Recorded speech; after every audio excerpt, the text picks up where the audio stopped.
Today, we are going to discuss about capital asset pricing model. Various theories have been developed to understand at what price we have to purchase and at what is the timing we have to sell, what is the time period we have to hold a particular security. One theory is capital asset pricing model. This is an excellent model which will be helpful to identify the price at which we have to buy a particular security. Okay, this is the principle involved in. This is called capital asset pricing model. Let us go through the video. I am D. Murali. I am a chartered accountant, AMFI registered mutual fund distributor, and my company, Dharani Capital, is emerging as semi-registered investment advisor. Okay, with this introduction, we will go into the video now. Let us analyze that's what like that. CAPM fundamentals. So mainly two theories. One theory is modern portfolio theory, which is dealing mainly with the risk management. So modern portfolio focuses on how to manage the risks that are available with the market. The market risk is divided into two categories. One is systematic risk and another is unsystematic risk. This is one way of analyzing the risk involved in the share prices. One thing. The method of valuing the share is fundamental analysis and technical analysis. So this is CAPM in between. It is making an attempt to find out at what price we have to invest in a share. Okay, so that our risk is getting reduced.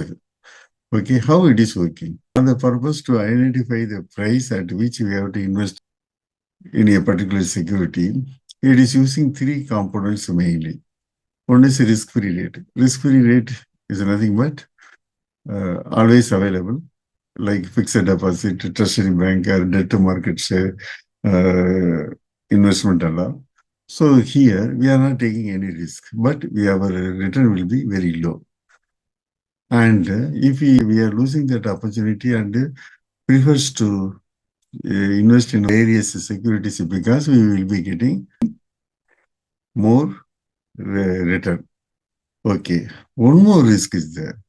So first one, RF means risk-free return. RM means what is the return we are expecting from the market. Another is beta coefficient. Beta coefficient is nothing but the correlation between the price of the share and the market movement is called beta. Means when the market movement is high, it will also, price also will increase, same proportion of the beta ratio. Okay, so this is beta coefficient. So CAPM takes into all the three components to decide at what price we have to invest in a particular security. First, risk-free rate we discussed. And what is the market return that we can expect over the past 1 or 2 years share movement, we can find it out.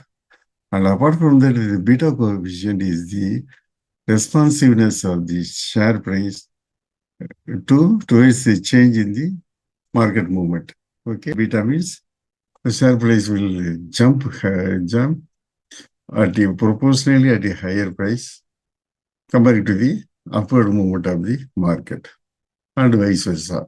So these three components is taking into consideration the price at which we have to invest a particular security is to be arrived at. Okay, so this is the concept. So these three factors are taking into at what is the required rate, what is the future return that we are expecting out of investment is decided. So price is decided based on our return expected and the performance of the security. So basically this is having assumptions that market is competitive market. It is in equilibrium.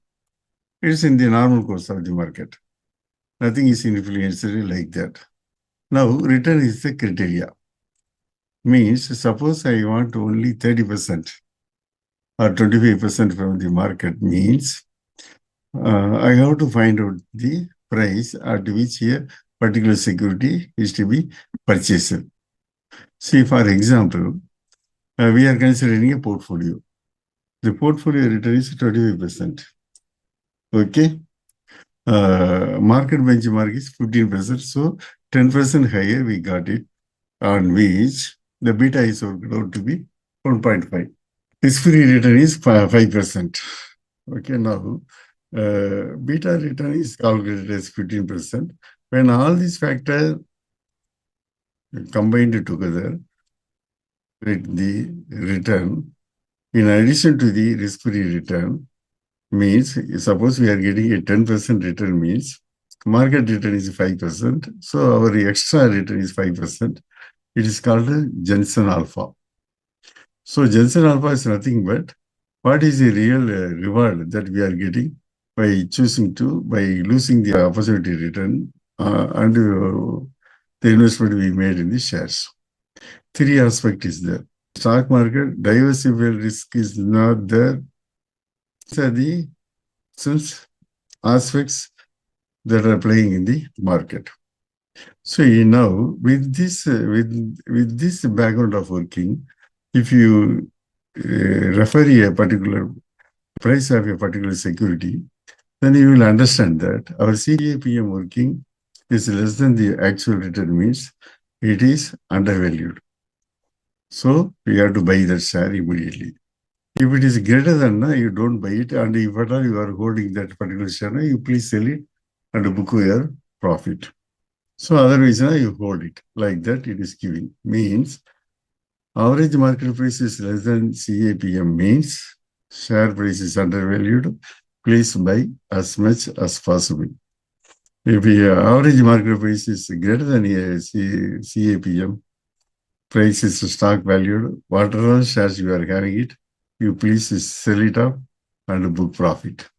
So like this, a criteria we are getting it for identifying the price and the point at which we have to buy and at which we have to sell that security.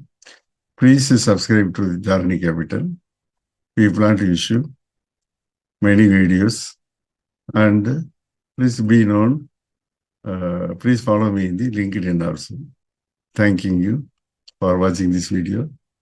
Let us meet again.